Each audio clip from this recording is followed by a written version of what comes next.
Today we're going to be taking a look at the Rapido Trains HO scale SD9 locomotive. Today's sample will be decorated in Burlington Northern paint scheme. And those of you who watch my videos know I don't like to take a long time talking about them in the box, so let's get them out of the box and show off this locomotive. We have the locomotive out of the box, placed on the layout. Definitely a nice looking model. There's a few things we'll talk about when we get it onto the layout itself, where I can get some better shots of this and zoom in closely to show you more details. First thing that stands out on this model, the fan details. Those look really good. You really see through that. Looks fantastic on that. We have the SD9 onto my layout so we can take a better look at this. The first thing that stood out to me is the walkways being green. I talked to another Burlington Northern modeler, and he said that these are supposed to be painted black. And looking at prototype photos and pretty much all of my Burlington Northern fleet, yeah, they actually unfortunately messed up on this aspect. It is not supposed to be green. It is supposed to be painted black on that. So that's a little unfortunate that they didn't catch that, but it's still a nice looking model. Another thing that's kind of frustrating, which is the only two things on this model I was actually not happy with, the beacon, and I will explain what I mean here in just a second. So here you can see the beacon on the cab is offset. Per prototype photos of the 6237, this beacon should be positioned in the middle of the cab, not at an angle like this. I'm not understanding why it was mounted like this, if it was an oversight, or if maybe there was a photo in the past of this locomotive for a temporary time having the beacon in this location, but it seems unlikely.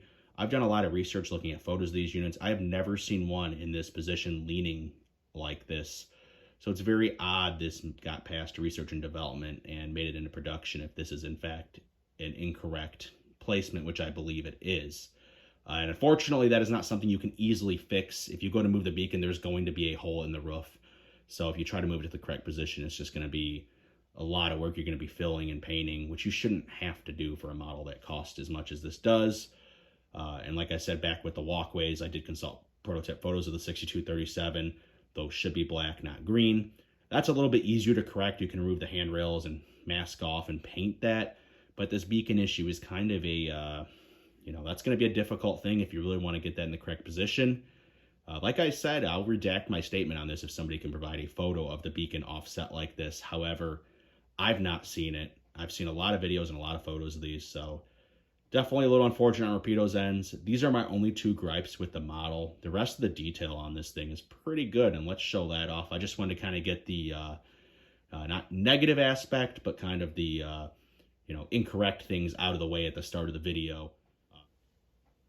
So focusing on some of the incredible details in this model, Rapido's been doing this on a lot of their releases with the positionable walkways when you MU units together. I really love this. I think we saw this with the start in Proto 2000 back probably a long time ago, but not many manufacturers do this. It's nice to see Rapido does this. A lot of great lettering. All the lettering is very legible. You see this one says Denver for a base. These operated all over the place, though. Later on, there's photos of this one around Illinois. That's why I got this number. I love the firecracker antenna on the roof.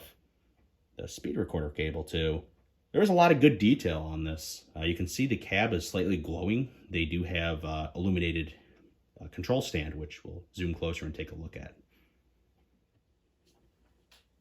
So the control stands on these are illuminated, like I was saying. Rapido has been doing this the last few years. It's a really neat addition. I love it.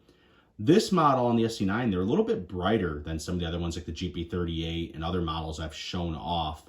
So it's a little too bright, but it's such a neat feature that they do this. It's not a big issue to me.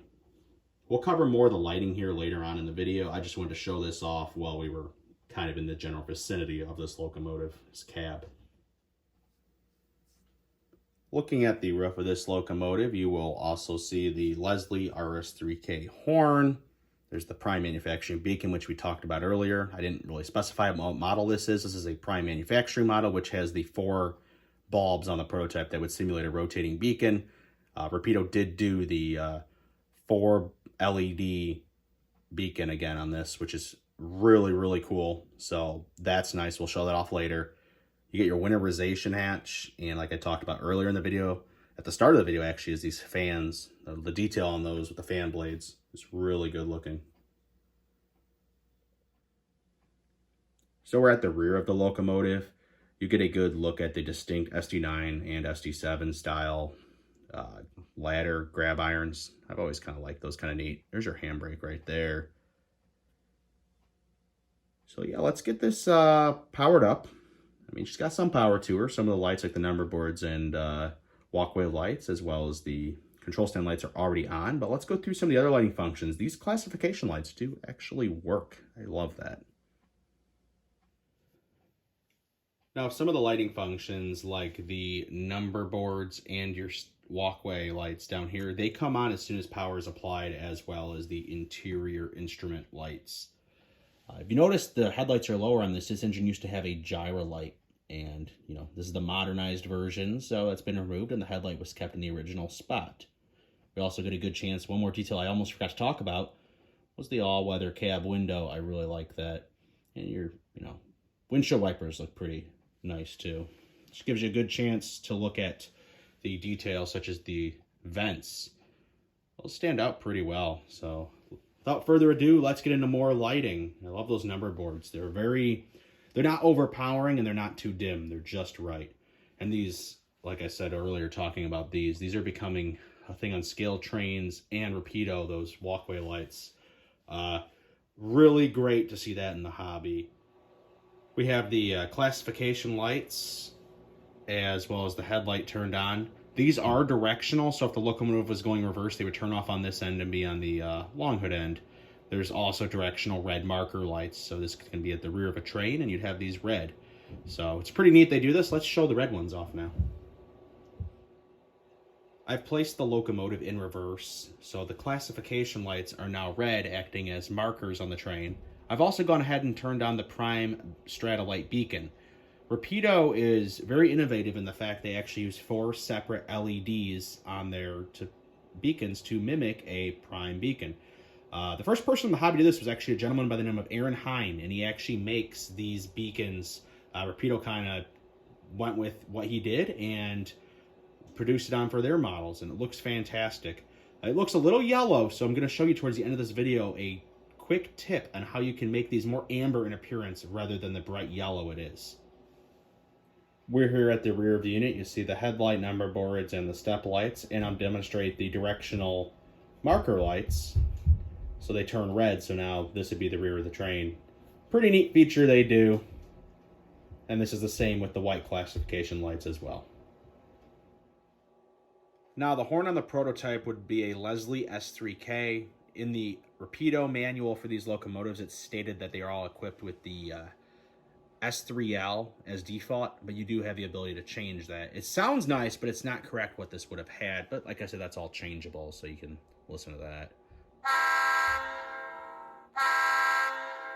And the bell sounds pretty good too.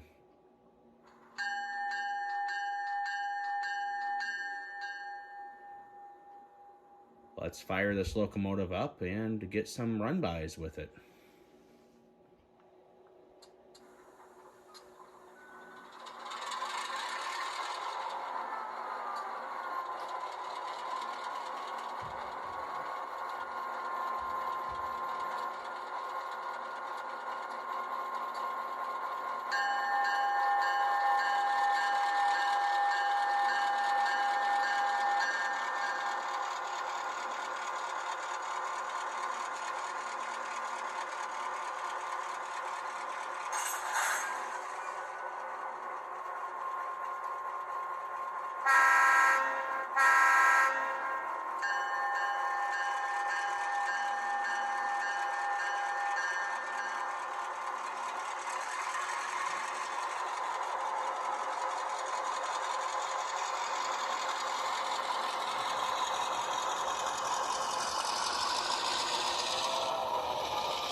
I love when you stop the model and then you hear the brakes squealing.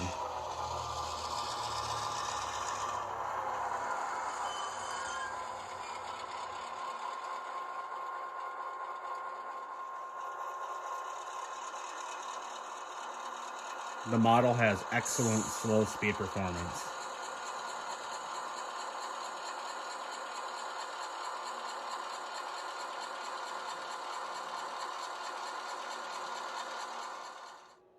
As you can hear, this locomotive sounds pretty good and runs pretty good.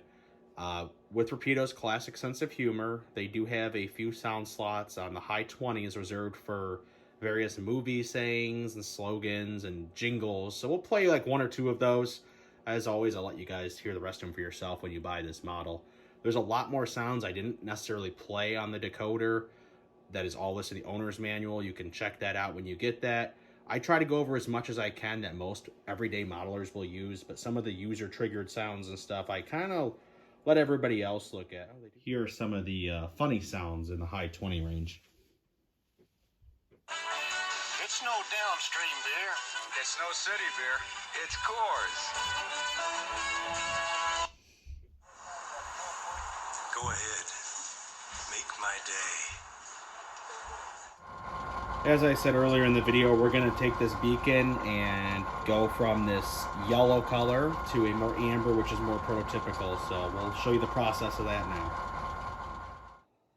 As you can see, I've got two models here. This is the correct amber hue this beacon is supposed to be. This is a little too light. So we're going to darken this up with some clear orange from Tamiya. This is an X26 model. You can get this in most hobby stores. Very nice stuff. I'll show you how to work that in with a toothpick. And then to present a more realistic, darker hue, which I think you'll be satisfied with. This is another Rapido locomotive. This is their Burlington Northern Commuter E unit. I did another video on those. You can check that out on YouTube as well. When using the Tamiya X26, I just like to use a simple toothpick. Dip it in. You don't need too much. And you start working your way around with the toothpick. You can see how nice that applies. You don't have a ton of working time with this, so just be mindful on that. So that looks pretty good. We'll let that dry. Here is the before of the beacon without any Tamiya orange clear on it. You can see how yellow it is. Here is the after with the Tamiya X26 clear orange applied. I think this looks a lot better in my opinion. Here's another angle. You can see the darker amber hue.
Here's the dynamic brake sounds.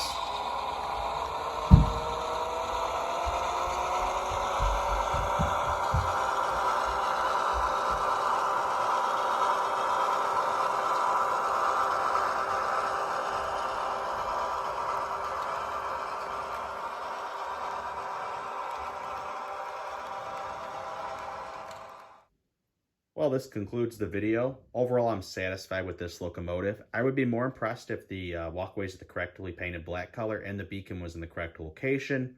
However, I still am going to recommend this locomotive. It does still look pretty good. It sounds good and it runs good. I think it's a good locomotive, and if you're on the fence about getting one, I recommend it. I know Scale Trains is also doing their SD9. I guess both companies are pretty much in development stages with them at the same time, so they both decided to release them. They both have different schemes and stuff, so there's not too much competition or overlapping. I'll be curious down the road to see if Scale Trains does a Burlington Northern version like this. Rapido, you did a good job on this one. Like I said earlier in the video, it would be nice to have a few things looked at more closely before they're released in production. But nonetheless, we have a solid locomotive that fits right in my Chicagoland themed layout.